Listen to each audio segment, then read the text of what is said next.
Hello everyone, welcome back to my channel. आज की video में हम करेंगे अपने नेक्स्ट क्वेश्चन, क्योंकि हम 50 क्वेश्चन मिसलेनियस पार्ट से कर चुके हैं। एक आपकी दो वीडियो मिलेंगी मिसलेनियस की 25-25 क्वेश्चन, और बाकी ये जितने होंगे अब ख़त्म होने को ये है साइंस। तो अब हम जो मिसलेनियस क्वेश्चन की थर्ड वीडियो का जो फर्स्ट क्वेश्चन है वो है 51। कॉकरोच, झींगे और केकड़े डैश के होते हैं। क्या होता है भाई इनमें? एक तो साधारण नेत्र होगा, संयुक्त है, मध्य है या शून्य नेत्र है। तो इनके अंदर होता है कंपाउंड आइज। अब ये देखिए कैसे, कॉकरोच हो गया, झींगे हो गए, केकड़े हो गए, इनमें एक जोड़ी संयुक्त नेत्र होते हैं। एक जोड़ी संयुक्त बोला है। संयुक्त नेत्र में बहुत अलग अलग से चाक्षुष भाग होते हैं जिन्हें नेत्राणु कहा जाता है। तो ध्यान रखिएगा, जो कॉकरोच है, झींगा है या केकड़ा है, इनमें कंपाउंड आइज होती हैं। कैथोड किरण ट्यूब का डैश भाग है। कैथोड रेज, अगर आपने ना पहले वाले टीवीज वगैरह देखे हों या फिर अगर वैक्यूम ट्यूब वाले, या थोड़ा सा एक बार देखना, कैथोड किरण ट्यूब के जो आपके मॉनिटर्स होते हैं या टीवी होते हैं, उनके पीछे ना एक बुम्बा सा लगा होता है, मतलब काफ़ी बड़ा सा होता है। ये टेलीविज़न सेट के अंडर होता है, और मैंने ये देखा है कि तो टेलीविज़न सेट में कैथोड ट्यूब का जो यूज़ किया गया था 1934 में, जो जर्मनी के साइंटिस्ट थे टेलीफंकन ने किया था। ध्यान रखिएगा, कैथोड ट्यूब का यूज़ होता है टेलीविज़न सेट में, और ये इसका जिन्होंने आविष्कार किया था 1934 में, जो हमारे जर्मन के साइंटिस्ट थे टेलीफंकन, उन्होंने किया था। नेक्स्ट है यहाँ पर और भी थोड़ी सी डिटेल्स में दिया हुआ है, एक सेकंड रुकिए।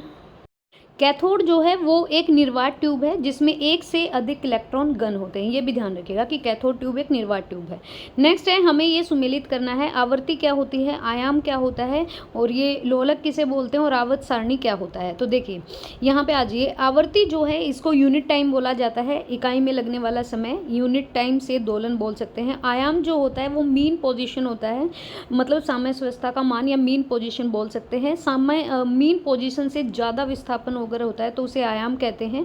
और फिर आपका यहाँ पर पेंडुलम के बारे में पूछा है, तो ऐसी युक्ति जिसमें धागे के सिरे पर भार झूलता है। अगर आपने 11th-12th में अगर साइंस में प्रैक्टिकल किया है लेबोरेटरी में जाके, तो आपको ये चीज़ ज़रूर प्रैक्टिकली रूप में कराई जाती है। तो ये पेंडुलम के ऊपर एक धागा बांध दिया जाता है और उसी के सिरे पर झूलता है। आवर्त सारणी क्या है? आवर्त सारणी जो हमारे एटॉमिक नंबर हैं उनको एक सीरीज से, जो केमिकल एलिमेंट्स हैं, जो हमारी पीरियोडिक टेबल होती है, तो वो उनके परमाणु संख्या के आधार पर ही बांटी गई है। और मोजले जो है आपका, वो यहाँ पर मॉडर्न जो पीरियोडिक टेबल है उनके जनक माने जाते हैं।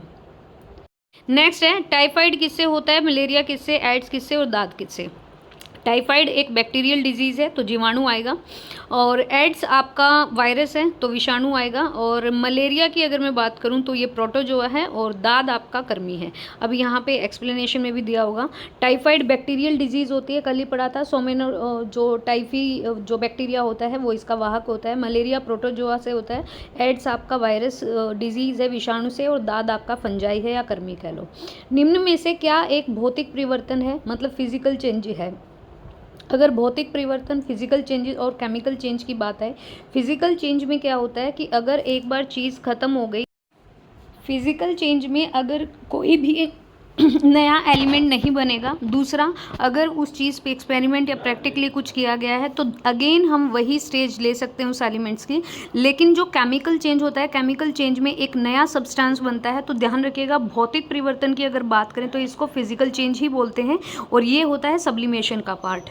मतलब सब्लिमेशन एक तरह का क्या है, भौतिक परिवर्तन है, फिजिकल चेंज है। कैसे फिजिकल चेंज की बात करें तो जिस परिवर्तन में उस एलिमेंट का जो रूप है, रंग है, आकार है या अवस्था है वो बदल जाए तो उसे भौतिक परिवर्तन कहते हैं।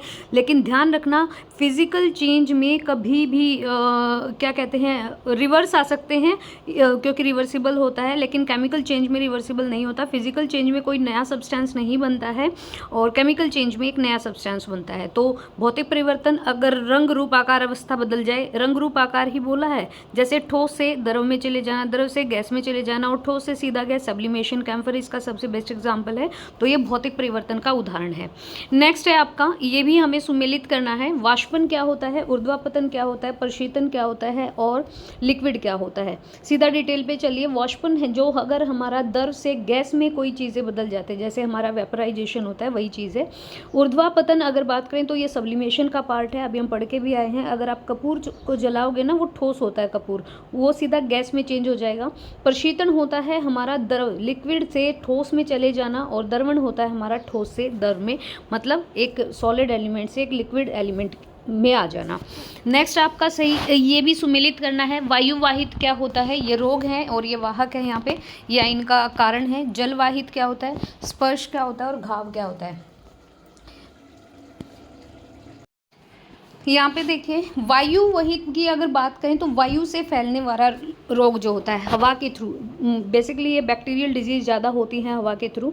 तो वायु द्वारा रोग जनक कारकों के फैलने से होने वाला रोग हम एयरबोर्न बोलेंगे, जैसे टीबी हो गया, चेचक हो गया।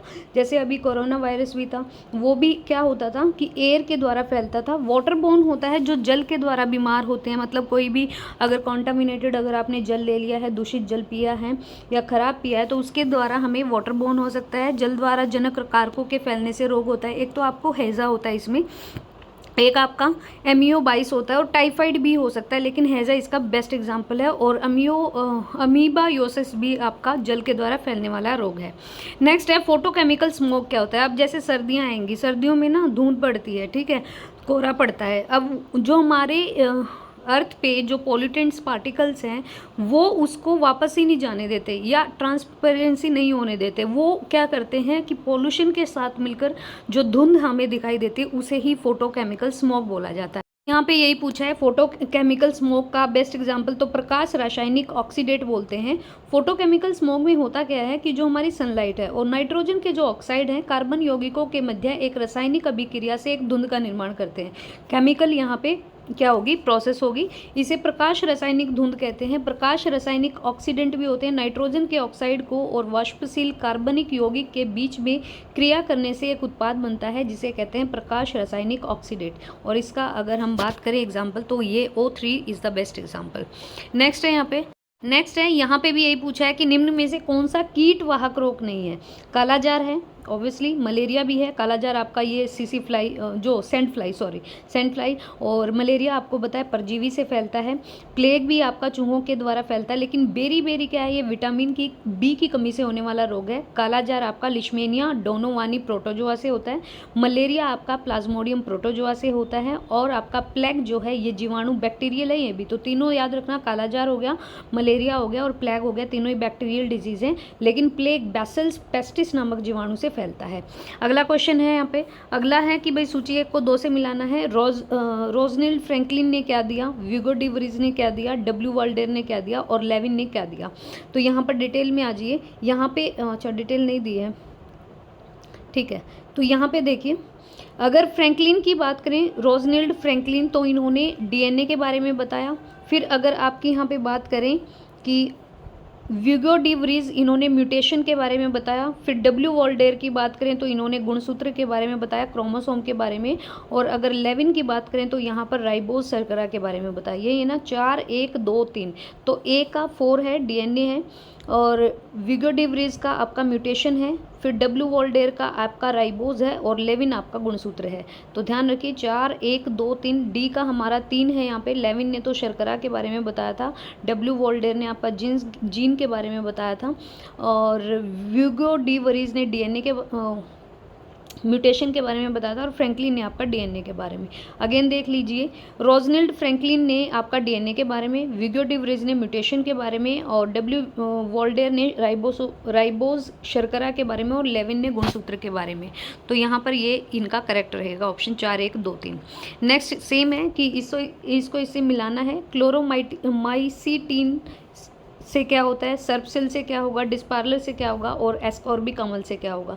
यहाँ पे आप जाना ऑप्शंस के थ्रू। तो देखो, फर्स्ट का बी, सेकंड का सी, थर्ड का डी और फोर्थ का ए। फर्स्ट का बी है क्लोरोमाइसीटीन, ये एंटीबायोटिक है। और सर्पसिल की अगर हम बात करें तो सर्पसिल हमारा टेक्विलाइजर है। और डिस्पार्लर की बात करें तो ये हमारा कृषि का रसायन है, केमिकल है एक। और एस्कॉर्बिक की बात करें तो ये हमारा विटामिन है। और ये क्वेश्चन पीजीटी इंग्लिश मेवात में जो पेपर हुआ था 2016 में पूछा गया था। तो क्लोरोमाइसीटीन क्या है, क्लोरोमाइसीटीन एंटीबायोटिक है। सर्पसिल क्या है, ये एक टेक्विलाइजर है। डिस्पार्लर क्या है, कृषि का रसायन है, एग्रीकल्चर में यूज़ होने वाला केमिकल चीज़ है। और एस्कॉर्बिक हमारा विटामिन है, विटामिन सी से जो होता है। नेक्स्ट है, मलेरिया परजीवी का मध्यवर्ती प्रपोषी कौन है। मानव है, मादा एनफ्लिज है, या फिर क्यूलेक्स है, या सीसी फ्लाई है। तो यहाँ पे जो हमारा मलेरिया होता है वो मलेरिया जो है ये मादा एनफ्लीज का ही क्या एग्जाम्पल है। मलेरिया एक बैक्टीरियल डिजीज़ है, प्रोटोजोआ से होने वाली है, जो क्या करता है, अगर वाहक पूछे इसका तो प्लाज्मोडियम होता है, प्रोटोजोआ से होता है। और प्लाज्मोडियम जो मादा होती है, मादा जो मच्छर होती है, एनफ्लीज मच्छर के काटने से शरीर में मध्यवर्ती पोषण ग्रहण करता है। आपको सीधा सीधा ध्यान रखना है, मलेरिया एक तो बैक्टीरियल डिजीज़ है, प्रोटोजोआ डिजीज़ है, प्रोटोजोआ से होती है, प्लाज्मोडियम इसका वाहक है। निम्न में से कौन सा रोग वायु के माध्यम से फैलता है? अभी हम करके भी आए थे, तो टीबी जो होता है वो वायु के माध्यम से ही फैलता है। इसीलिए टीबी वाले का जो खाना वगैरह होता है, उसके बर्तन होते हैं, उसके कपड़े होते हैं, वो अलग रखे जाते हैं, क्योंकि ये एयर के थ्रू फैलता है और ये एक संक्रमण रोग है। तो ये एक वायु वहित रोग है जो संक्रामक है, रोगी के थूक से भी प्रसारित हो सकता है। और हैजा क्या है? जल से होने वाली बीमारी। सामान्य घेंगा किसके अभाव में होता है? ये थायराइड की ही बात कर रहे हैं, तो आयोडीन के अभाव में होता है। इसको गॉइटर बोलते हैं, घेंगा बोलते हैं, क्योंकि ये एक अंतस्रावी हार्मोन थायरोक्सिन की ज़्यादा या फिर कमी हो जाए शरीर के अंदर तब होता है। और ये रोग आयोडीन की कमी के कारण भी होता है। वास्तव में शरीर में थायराइड ग्रंथि से थायरोक्सिन हार्मोन का स्त्रावण होता है, यही हमारे आयोडीन पर निर्भर होता है। नेक्स्ट है निम्न में से जल जनित रोग। तो जल से होने वाला रोग हैजा होता है हमारा, ये सभी को पता ही होगा, क्योंकि चेचक हो गया, मलेरिया हो गया, ये तो एयरबोर्न है। और जो हमारा टीबी है ये गैर संक्रामक है, मतलब टीबी नहीं, मधुमेह होता है, शुगर, ठीक है। तो जो शुगर वाले जो रोग है तो ये आपका गैर संक्रामक में, ऐसा नहीं है कि किसी एक को शुगर है तो दूसरे को भी हो जाएगी। सिलिका जेल की छोटी थैली अक्सर गोलियां या पाउडर के रूप में दवाइयों की बोतलों में रखते हैं, ऐसा क्यों? सिलिका जेल की ऐसा इसीलिए रखते हैं क्योंकि ये नमी को अपने अंदर सोख लेता है। तो सिलिका जेल की जो छोटी थैली होती है उसमें जो गोलियां या पाउडर होती हैं उनको दवाइयों की बोतल में रखा जाता है, क्योंकि ये क्या करता है? ह्यूमिडिटी को एब्जॉर्ब करता है। नेक्स्ट है सिलिका जेल की गोलियां या पाउडर छोटे पैकेट में होते हैं। सिलिका जेल नमी को सोखने में यूज या उपयोगी होते हैं, परंतु इन्हें पैकेट से बाहर निकाल देने पर इनकी उपयोगिता खत्म हो जाती है, मतलब खोलने पर ये खराब हो जाएंगी, क्योंकि ये जेल की कोई एक्सपायरी डेट नहीं होती, इन्हें बहुत लंबे समय तक प्रयोग किया जा सकता है। जीवों को उनके पर्यावरण के साथ संबंध का अध्ययन, तो इसको कहते हैं परिस्थिति विज्ञान। और अगर यहाँ पे बात करें पारिस्थितिकी की तो इकोलॉजी बोला जाता है इसको। और इसका सबसे पहले जो यूज़ किया था 1868 में रिटर ने किया था। टाइलर ने इसे जीवों के उनके पर्यावरण के साथ संबंध के अध्ययन के रूप में वर्णित किया था। तो सबसे पहले पूछे इकोलॉजी शब्द का यूज़ तो 1868 में रिटर ने किया, और टाइलर ने जीवों को उनके पर्यावरण के साथ संबंध के अध्ययन के रूप में वर्णित किया। तो इकोलॉजी से ये याद रखिएगा। नेक्स्ट है यहाँ पे, नेक्स्ट देखते हैं। नेक्स्ट क्वेश्चन है यहाँ, निम्न में से कौन वायु प्रदूषक नहीं है? सल्फर डाइऑक्साइड ऑब्वियसली वायु को खराब करता है, और कार्बन डाइऑक्साइड और नाइट्रस ऑक्साइड। लेकिन हाइड्रोकार्बन ये कोई भी एयर पोल्यूटेंट नहीं है। तो सल्फर के, कार्बन के, नाइट्रोजन के और वायु प्रदूषण के कारण है, लेकिन हाइड्रोकार्बन नहीं है, तो याद रखिएगा। पोलियो की दवा का आविष्कार किसने किया था? ये किया था जोनास सॉल्क ने। और ये वैक्सीन का यूज़ किया था। अभी आपको पता ही है कि पोलियो फ्री कर दिया गया है हमारे देश को, भारत को। तो पोलियो का टीका वैक्सीन जो खोजा था जोनास साल्क ने खोजा था।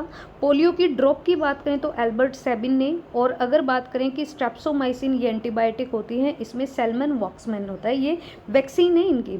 नेक्स्ट है पशु प्लेग कह लो या रिंडर पेस्ट कह लो, ये कारण होता है वायरस का। पशु प्लेग एक विषाणु जनित रोग है, वायरल डिजीज़ है। यह रोग मोरबोली वायरस से होता है और ये सीधे संपर्क से होता है, पशुओं की मृत्यु का कारण भी बनता है। तो पशुओं में भाई पशु प्लेग हो सकता है क्योंकि वायरस डिजीज़ है, ये वायरस से होने वाली है, और ये जो वायरस का नाम है ये मोरबिली।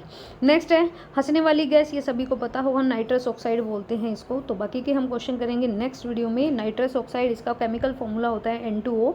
और नाइट्रस ऑक्साइड एक केमिकल कंपाउंड है जो सामान्य तौर पर गैसीय अवस्था में होता है, रंगहीन होता है लेकिन खुशबू होती है। इसका IUPAC नेम की बात करें तो डाई नाइट्रोजन मोनोऑक्साइड होता है, और ये चिकित्सा प्रणाली में रोगी को दर्द महसूस न होने के लिए दिया जाता है, मतलब सुन करने के लिए दिया जाता है। तो इसका अगर केमिकल नेम पूछे तो डाई नाइट्रोजन मोनोऑक्साइड है।